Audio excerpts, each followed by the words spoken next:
Hello, my name is Lauren Gibbons, and my thesis explores the possibilities to innovate climate change research and communication.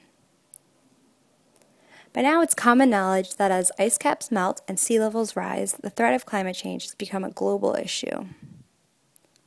However, after years of research, climate change scientists have made little progress to encourage policy changes to mitigate human-induced causes of climate change.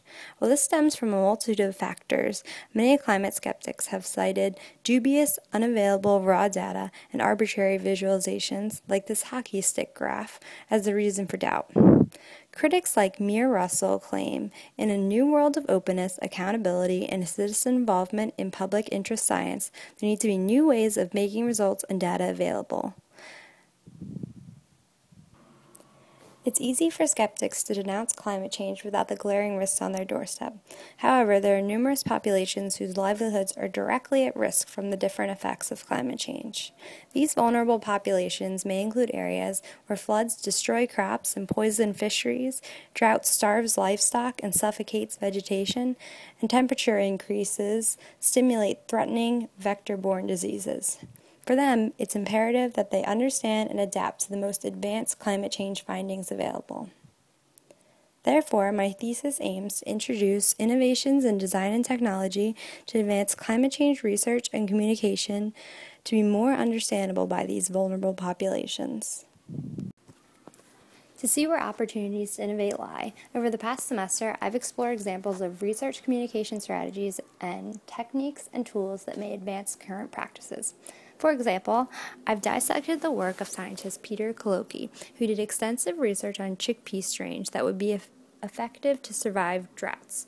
To communicate his findings, Mr. Kolocki worked with a farming community to educate them on the best chickpea varieties, and then filed away his raw data and conclusions in a lengthy report. While the report is publicly available, the raw data that other researchers could use is not easily retrievable, leaving the project prone to redundant experiments and ultimately leaving more farmers at risk of starvation. Public data portals such as Uzahidi's CrowdMap organize data and also allow other users to contribute to the data through the web or SMS texting. Also, through Patchabay, researchers can network data collection sensors so their findings are instantly available for reinterpretation by others. My original research led me to believe that climate change research was detrimented by a culture of private data, but after multiple interviews, experts in the field revealed that there has indeed been a push for public and open data portals. Among them are the International Polar Year, which features an extensive commission of Arctic data from partnering organizations, insight visualizations, and opportunities to download and reuse the data.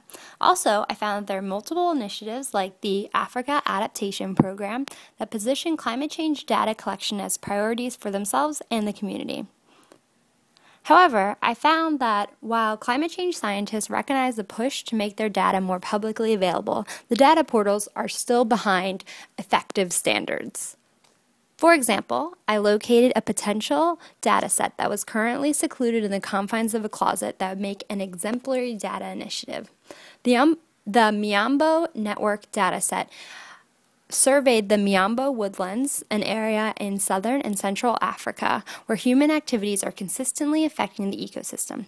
In order to understand how ecological and social processes change as land use is intensified, scientists compiled datasets including digital elevation models, hydrological data, administrative boundaries, vegetation data, ecological parameters, and emissions data.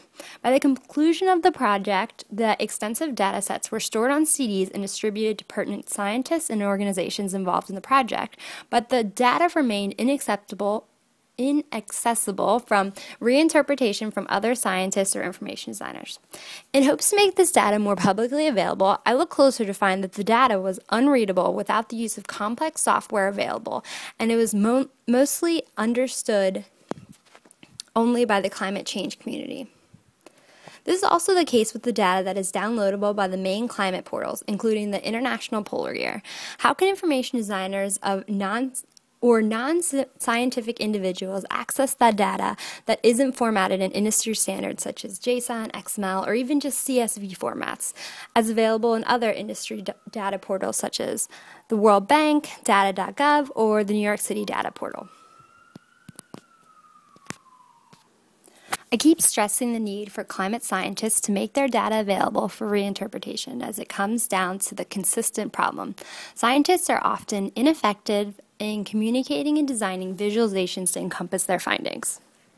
For example, the poster shown on the left was designed by Dr. Henry Tonang Zefik, a researcher at the University of Dar es Salaam.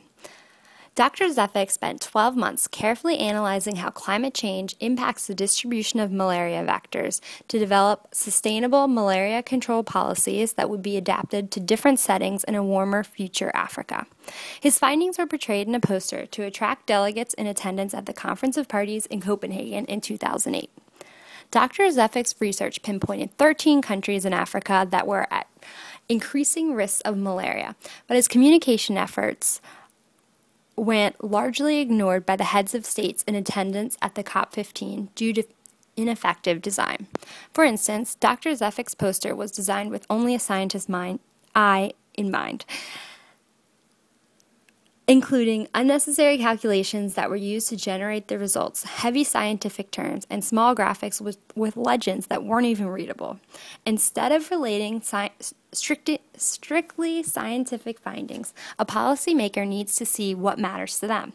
For instance, how malaria affects their citizens and what this means for them financially.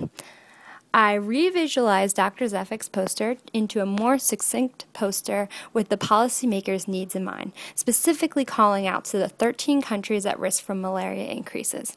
I worked one-on-one with Dr. Zefik to detail the reasons for my design edits to help his future research communication.